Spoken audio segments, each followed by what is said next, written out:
Ya, oke. Bismillahirrahmanirrahim. Assalamualaikum warahmatullahi wabarakatuh.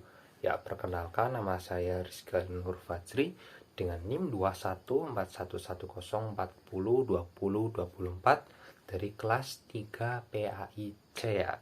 Ya, di dalam kesempatan kali ini saya akan menjawab pertanyaan dari ujian akhir semester mata kuliah sumber belajar PAI berbasis multimedia ya. Ya, sebelumnya ada 3 pertanyaan ya yang nantinya akan saya jawab. Yuk kita simak jawaban dari saya. Let's check it out.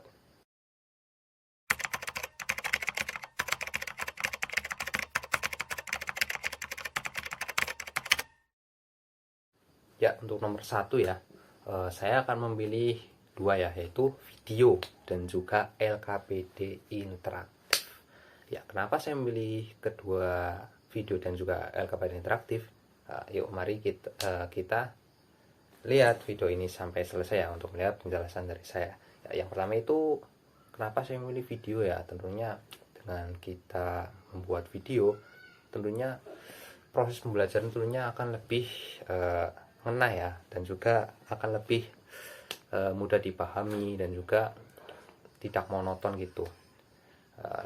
Dengan cara saya mempostingnya seperti yang kemarin ya, tugas untuk membuat video pembelajaran sumber belajar PAI itu kan saya postingnya di TikTok ya. Nah, mungkin akan seperti itu nanti kita posting di TikTok dengan video-video yang pendek dan video yang simple tapi lebih ngena dan juga lebih mudah dipahami, dan juga tentunya akan lebih menarik ya dengan video yang durasi yang tidak terlalu panjang tetapi mudah dipahami.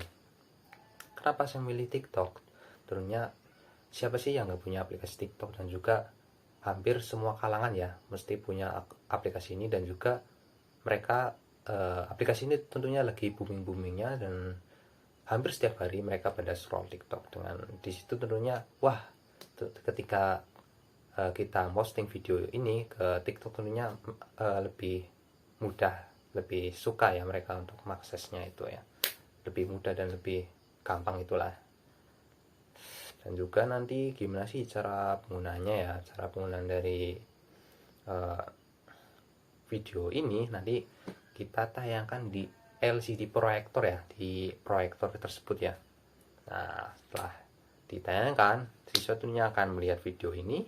Setelah mereka melihat video ini ya, tentunya mereka nanti akan memberikan kesimpulan dari video ini, nanti kesimpulannya seperti apa, dan juga mungkin ada yang memberikan pendapat dari video ini, nanti pendapatnya seperti apa, ada yang memberikan tanggapan dan lain-lain ya. Ini ada contoh ya dari yang kemarin tugas video pembelajaran PAI ya yang saya upload di TikTok ya, bisa dikunjungi di akun TikTok saya, itu contoh videonya seperti itu.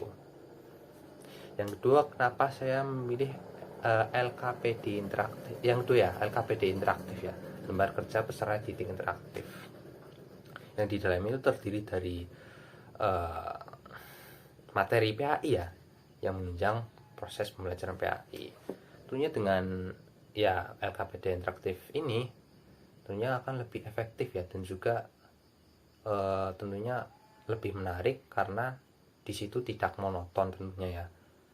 Walaupun pada proses pembuatannya itu sedikit rumit ya, karena saya sudah melakukan praktiknya langsung waktu ada tugas yang suruh membuat LKPD interaktif.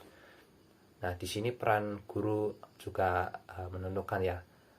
Kita bisa membuat LKPD interaktif itu bisa di dalam lembar kerja itu bisa dimasukkan dengan gambar-gambar yang menarik, dan juga ada animasi-animasi yang lebih menarik. Dengan begitu siswa akan lebih suka ya, dan juga lebih semangat dalam mengerjakan soal tersebut, dan juga lebih menarik dan mudah, lebih enak lah untuk dikerjakan ya. Cara penggunaannya sebagai sumber belajar PAI, nanti kita akan link dari LKPD interaktif ini kita share linknya ke grup kelas, nanti bisa diakses di HP masing-masing peserta didik, atau juga nanti bisa kita menggunakan komputer atau laptop yang tersedia di sekolah. Kan mesti ada ya namanya komputer dan laptop yang tersedia di sekolah. Nah, setelah itu nanti kita mengerjakannya, peserta didik mengerjakannya.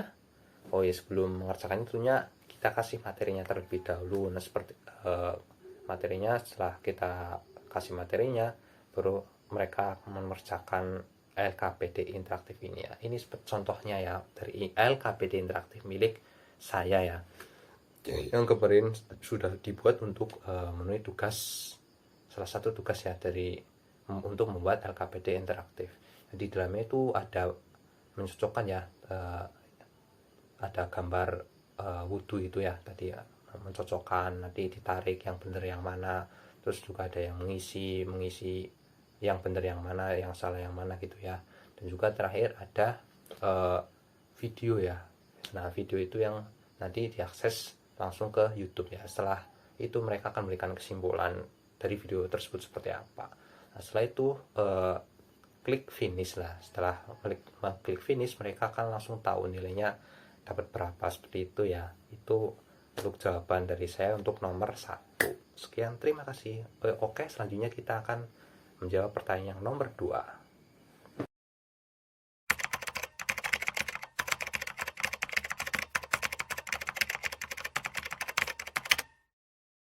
Oke, kita melanjutkan untuk menjawab pertanyaan nomor 2 ya. Kita disuruh untuk membuat flowchart ya.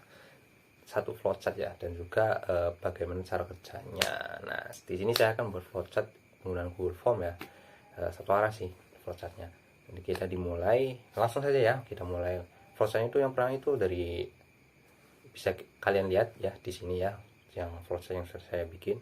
Dimulai dari start, kita mulai dengan chat link yang telah disebar di grup WA kelas atau gimana nanti di share itu link Google Formnya. Setelah itu peserta didik diarahkan untuk mengisi data diri peserta didik ya, seperti kayak nama, NIM, kelas, dan juga mungkin bisa kita masukkan dengan email gitu ya.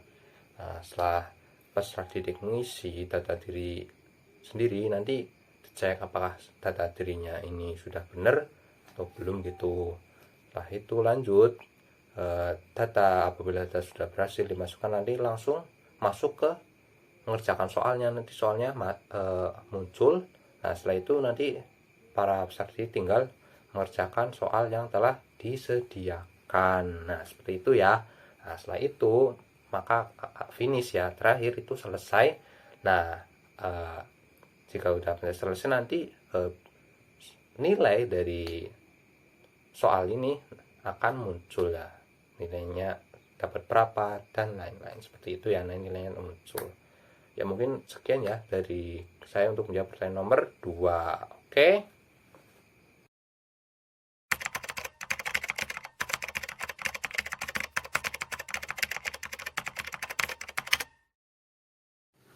Oke, kita akan menjawab pertanyaan nomor 3 ya, pertanyaan terakhir ya, mengenai aplikasi apa saja yang bisa digunakan ya untuk sebagai sumber belajar PAI ya. 3 ya, saya memilih 3 ya, yaitu ada aplikasi belajar Al-Quran plus suara, terus juga ada buku PAI kelas 10 dengan kurikulum Merdeka, dan juga ada tuntunan sholat lengkap ya. Itu ya ketika aplikasinya, saya jelaskan satu persatu ya. Untuk aplikasi yang pertama itu ada belajar Al-Quran dengan suara ya. Tentunya dengan aplikasi ini peserta didik akan belajar lebih menyenangkan dan juga mengasihkan, karena di dalam aplikasi ini tuh banyak sekali permainannya. Dengan itu maka akan lebih mengasihkan ya, dan tentunya akan mudah masuk gitu ya. Contoh aplikasinya seperti ini ya. Ini bisa kalian lihat ya, itu udah ratingnya juga udah bagus. Oke, cocok. Untuk kekurangannya yaitu karena ini hanya permainan saja ya, jadi materi-materinya itu kurang ya, tidak ada materinya seperti itu ya. Itu untuk kekurangan dari aplikasi belajar Al-Quran dan suara. Ini bisa tentunya sangat berguna ya, digunakan sebagai sumber belajar PAI untuk anak-anak SD itu ya. Yang kedua yaitu ada PAI kelas 10 kurikulum Merdeka ya. dari aplikasi ini contohnya seperti ini ya aplikasinya. Nah ini udah bagus ratingnya, dan juga aplikasi ini itu sudah sesuai dengan kurikulum Merdeka ya, kurikulum yang sedang kurikulum baru yang sedang dijalankan saat ini ya, sesuai lah dengan kurikulum Merdeka. Juga terdapat materi dan modul pembelajaran yang lengkap. Untuk kelemahannya karena ini hanya materi-materi saja dan juga modul pembelajaran, tidak ada seperti permainan ya atau dan lain-lain lah, sehingga terlalu ya gitu-gitu aja monoton lah gitu ya. Terus yang ketiga itu ada aplikasi tuntunan sholat lengkap ya. Di dalamnya itu selain tentunya sesuai dengan judulnya yaitu tuntunan sholat lengkap, itu ada doa, zikir, wudhu, dan juga itu dan lain-lain, dan juga itu disediakan bisa diakses secara offline ya. Nah itu kelebihannya juga. Dari kelebihan aplikasi ini seperti itu yang tadi saya jelaskan, sangat mudah dipahami, tentunya offline juga, ada contoh gerakannya juga, tentunya memudahkan ya. Untuk kekurangannya itu dari aplikasi ini itu tidak ada audionya ya tentunya, dan juga videonya tidak ada. Nah itu kekurangannya. Dan juga mungkin tampilan dari aplikasi ini kurang menarik. Nah itu kekurangan dari aplikasi ini. Tentunya aplikasi ini sangat cocok ya digunakan untuk sumber belajar PAI, untuk mapel fikih ya, cocok sekali ya. Mungkin cukup sekian ya jawaban UAS sumber belajar PAI berbasis multimedia dari saya. Sekian, mohon maaf apabila ada kesalahan. Terima kasih, saya pamit undur diri. Wassalamualaikum warahmatullahi wabarakatuh.